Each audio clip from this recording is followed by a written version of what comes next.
desde a minha infância, eu tenho essa perspectiva de observar a cidade. E sempre entendi que a gente tem que andar não olhando para os pés, mas sim olhando para o alto, né? E aí comecei uma pesquisa quase que frenética e incansável para estudar Belo Horizonte.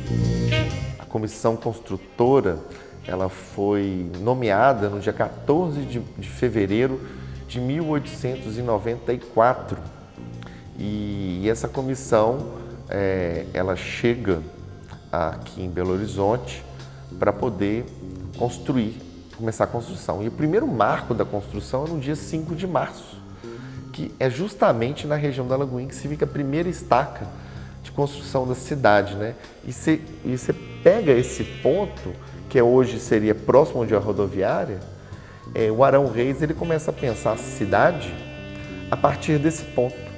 Mas é bom falar, né, que rodoviária não existia carro quando Belo Horizonte naquela época, né?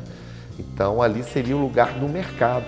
Então, assim, a partir do mercado, a população ia se instalar ao redor desse mercado e ela ia desenvolver para dois pontos distintos. Um era a Avenida Santos Dumont, em direção à Praça da Estação, que era o bairro comercial da cidade, e ao longo da Avenida Afonso Pena, que é o eixo cívico da nossa cidade, né, começariam a se instalar os prédios comerciais, residenciais, prédios públicos, né? Aí você pega desse pedacinho que é a Praça Afonso Arinos, que no plano do Arão Reis se chamava Praça da República, se começava o caminho em direção pela Liberdade, ou seja, Avenida Liberdade, hoje João Pinheiro, em direção à Praça da Liberdade, né? Quando a cidade foi inaugurada, ela não estava pronta. Quando ela ficou pronta, ela tinha um desenho totalmente diferente, né? Esse desenho que nós conhecemos hoje, ele é da década de 20, da época que vêm os reis da Bélgica visitar Belo Horizonte. Ela é toda remodelada para um estilo francês, mas essa praça, ela é o primeiro marco arquitetônico da cidade, né? Um estilo eclético, neoclássico, que marca uma modernidade do século XIX, que para o Brasil, que tinha uma arquitetura predominantemente colonial, né, Belo Horizonte era um marco de modernidade, uma cidade planejada, feita para as pessoas. Esse tabuleiro de xadrez, ele facilita a circulação de pedestres. Essa cidade foi pensada para as pessoas, né?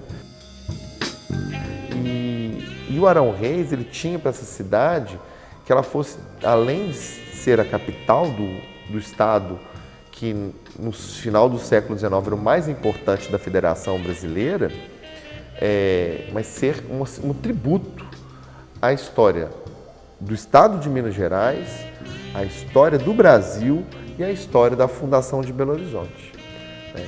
Então, os nomes das ruas e dos logradouros tivessem sido mantidos, a gente poderia, ao caminhar, fazer verdadeiras aulas de história. Uma sociedade, ela evolui a partir do conhecimento da sua própria história.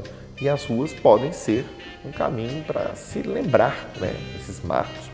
E como ele dispõe também os equipamentos públicos, né? Ou seja, tanto na zona urbana quanto na zona suburbana, a gente teria equipamentos que fariam a cidade funcionar. E é um erro muito comum a gente ver no dito popular que a zona suburbana seria para os pobres. Na verdade, o Arão Reis ele não pensa dessa forma. O planejamento dele é que a zona suburbana ela fosse uma zona de amortecimento entre a zona rural e a zona urbana.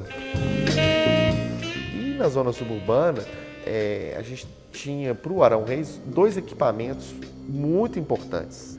Um deles é o Prado Mineiro, né, que hoje é a cavalaria da Polícia Militar, o clube da Polícia Militar no Prado, e o outro era o Cemitério do Bonfim, né? E aí, se você pegar o Google, olhar no mapa, vocês vão perceber a Avenida Bias Fortes está perfeitamente alinhada com a alameda principal do Cemitério do Bonfim. E interessante também falar, por causa desse alinhamento, e se a cidade tivesse mantido o plano de altimetria original, né, não tivesse esses arranha-céus que nós temos hoje, seria possível se avistar da Praça da Liberdade o Cemitério do Bonfim. Esse projeto da comissão construtora, né, liderado pelo Arão Reis, ele é uma tentativa da gente consolidar um pensamento republicano num Estado que sempre foi, um país que sempre foi imperial, né? Essa cidade, com o tempo, que ela era toda, buscava uma arquitetura eclética, neoclássica, isso ficou ultrapassado. E aí, por exemplo, a gente tem um grande problema de preservação do patrimônio, né? Porque as pessoas que sempre querem a modernidade querem destruir o antigo, né? E aí a gente luta para fazer um meio termo, né? Uma conciliação entre o antigo e o novo.